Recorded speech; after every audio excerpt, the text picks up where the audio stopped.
আসসালামু আলাইকুম দর্শক, আমাদের চ্যানেলের ভিডিও পেতে লাইক সাবস্ক্রাইব করে সাথে থাকুন। আমাদের সুদৃঢ় করার জন্য আমাদের এই কর্মসূচিটি ঘোষণা করা হয়েছে।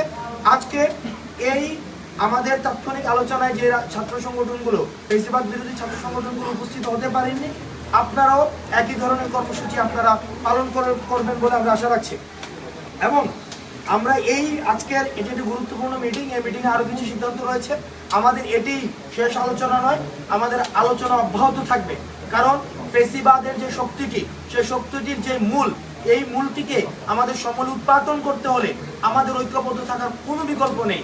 সেই ঐক্যবদ্ধতার যেই আলোচনাটি, সেই আলোচনাটা অব্যাহত থাকবে।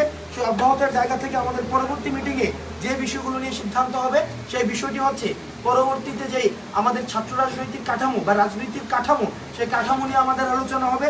দ্বিতীয়ত হচ্ছে রাষ্ট্র পুনর্গঠনে আমাদের এই যে তরুণ প্রজন্ম, এই ছাত্র সংগঠনগুলি কিভাবে অবদান রাখতে পারে, সেই বিষয়গুলো নিয়ে আমরা পরবর্তী আমাদের মিটিংয়ে আমরা সিদ্ধান্ত নিব।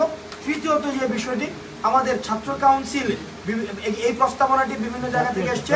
ছাত্র কাউন্সিল অর্থাৎ ঐক্যবদ্ধ হওয়ার যে ফরম্যাটটি ছাত্র কাউন্সিলের প্রস্তাবনা এসছে, সেটির ফরম্যাট কিভাবে হতে পারে বা এটির প্রোস এন্ড কনস নিয়ে আমরা আগামী যেই ডিসকাশনটি যেটি হবে, সেটিতে আমরা সেই বিষয়গুলো নিয়ে আমরা আলোচনা করব আজকে।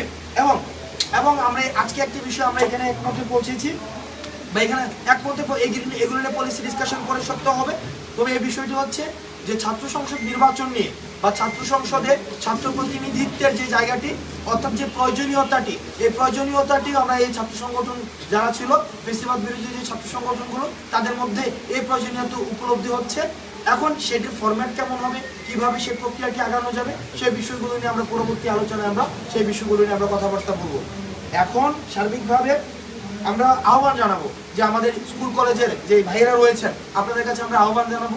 দেখেন, এই দেশটা আমাদের, আমরা একটা দীর্ঘ লড়াই সংগ্রামের, এখানে যারা যারা এখানে বসে আছেন প্রত্যেকেই, আমরা এখানে প্রত্যেকটা মানুষ দীর্ঘ সংগ্রামের পরে আজকে আমরা নতুন একটি বাংলাদেশ বিনির্মাণের শুরুটা করতে পেরেছি মাত্র।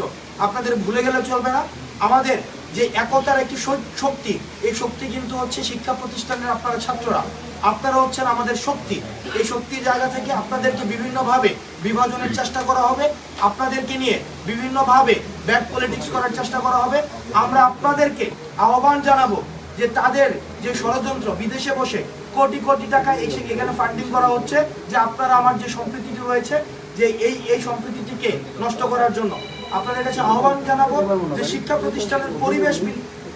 প্রতিষ্ঠানের পরিবেশ বিনষ্ট হয়, অথবা আমাদের জাতীয় সম্পদ নষ্ট হয়, আমাদের যে জাতীয় ঐক্যটি আমাদের হচ্ছে ইতিমধ্যেই আমাদের নির্মিত হয়েছে, সেই ঐক্যটি বিনষ্ট হয়, অথবা আমাদের ফেসিবাদ যে শক্তিগুলো, সেই শক্তিগুলো আবার কোনো ফর্মেটে আবার পুনর্বাসিত হতে পারে, সেই সুযোগটি আমরা কোনো শিক্ষার্থী, স্কুল কলেজ এবং বিশ্ববিদ্যালয়ের কোনো শিক্ষার্থী আমরা কোনোভাবেই আমরা করে দিতে পারি না। সেই জায়গা থেকে আমরা ভ্রাতৃত্বের জায়গা থেকে আমাদের যে স্কুল কলেজের যেই ছোট ভাইরা রয়েছে, আমাদের ভ্রাতৃত্বের জায়গা থেকে আপনাদের প্রতি আহ্বান থাকবে, আমরা একসাথে আমাদের পরবর্তী বাংলাদেশটা করতে হবে। আপনারা বুক চিতিয়ে দিয়েছেন বুলেটের সামনে, আপনারা যে আমাদের তরুণ প্রজন্মেরাই হচ্ছে, আপনারা বুলেটকে ভয় পাননি। আপনারা ওই পুলিশ বলেছেন একটা বুলেট দিয়ে মারি, আবার আরেকটা উঠে দাঁড়ায়। আপনাদের মধ্যে এই তারুণ্যের শক্তি রয়েছে, এই তারুণ্যের শক্তিটাকে আমরা পরবর্তী ইতিবাচক বাংলাদেশ বিনির্মাণের ক্ষেত্রে আমরা হচ্ছে প্রয়োগ করব। এবং আমরা একটু সুখী সমৃদ্ধ, আমাদের এই যে 2000-এর বেশি শহীদ হয়েছে এবং এই যে 20,000-এর বেশি আহত হয়েছে, যারা এখন হসপিটালে কাতরাচ্ছে, তাদের যে দায়িত্ব, তাদের যে দায়ভার, এই দায়ভারের জায়গা থেকে আমাদের ঐক্যবদ্ধ থাকতে হবে। এই পর্যায়ে আজকের মিটিং নিয়ে আমাদের শেষ করে